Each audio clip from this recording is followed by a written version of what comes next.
continuité de sa chronique sur les droits humains et ceux de la femme en particulier, le mouvement Inamahoro voudrait consacrer quelques messages sur l'examen périodique universel, EPU, un mécanisme du Conseil des droits de l'homme des Nations Unies dans le cadre duquel cet organe évalue régulièrement la manière dont chacun des États membres de l'ONU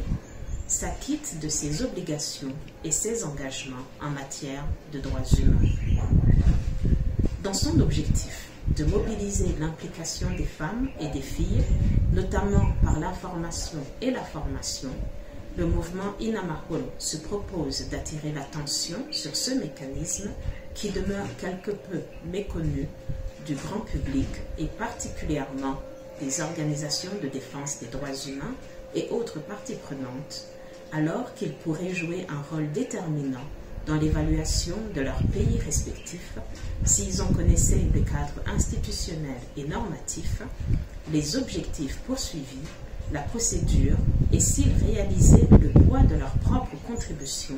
dans la mise en œuvre des recommandations issues de l'examen périodique par les États, cette mise en œuvre étant notamment la base des prochains cycles d'évaluation de la situation des droits humains dans les pays. Le mouvement Inamahoro a choisi ce thème parce que tous les pays, dont le Burundi, et toutes les autres parties prenantes se préparent au prochain et 4e cycle de l'examen périodique universel. Les États préparent leur rapport national et des groupes s'organisent pour contribuer et participer à l'exercice au titre de l'EPU. Certains d'entre eux sont même dotés du statut consultatif auprès du Conseil économique et social des Nations Unies et peuvent, à ce titre, soumettre des informations selon les règles de fonctionnement du mécanisme de l'EPU. Le mouvement Inamahoro s'intéressera particulièrement aux groupes qui ne jouissent pas de ce statut consultatif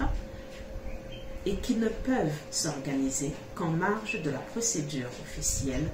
mais dont la contribution serait tout aussi importante s'ils avaient connaissance du mécanisme de l'EPU, des modalités d'intervention et des actions à mener en vue de soumettre leur contribution au moment de l'examen de l'État concerné.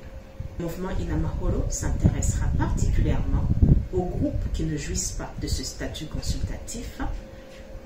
et qui ne peuvent s'organiser qu'en marge de la procédure officielle, mais dont la contribution serait tout aussi importante s'ils avaient connaissance du mécanisme de l'EPU, des modalités d'intervention et des actions à mener en vue de soumettre leur contribution au moment de l'examen de l'État concerné. Sans être exhaustif, nous citerons quelques exemples comme la participation aux consultations nationales relatives à l'EPU tenues par les États, un plaidoyer actif par l'envoi d'informations et la soumission de problèmes relatifs aux droits humains auprès d'organes conventionnels, aux procédures spéciales et aux États examinateurs qui pourraient être suivis par l'EPU en temps voulu. Le même plaidoyer peut être mené auprès des ministères concernés, des ambassades accréditées auprès du pays examiné, de la mission permanente auprès de l'ONU, en relevant les préoccupations en matière de droits humains et en proposant des mesures pour remédier aux problèmes constatés, en tenant des réunions avec les représentants des gouvernements tout au long du processus, en participant aux groupes de travail thématiques avec d'autres partenaires, etc.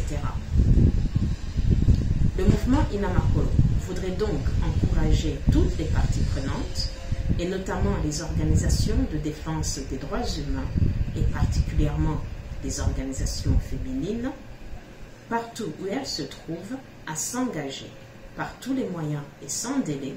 dans ce processus de préparation de l'évaluation du Burundi,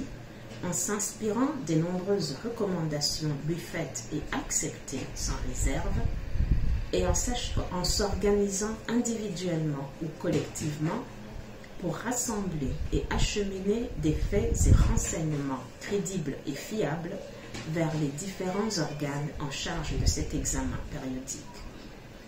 L'évaluation finale n'en sera que plus éclairée et équilibrée pour le grand intérêt des citoyens, dont les droits seront encore plus réaffirmés dans les recommandations qui seront faites à l'État et aux parties prenantes pour leur mise en œuvre.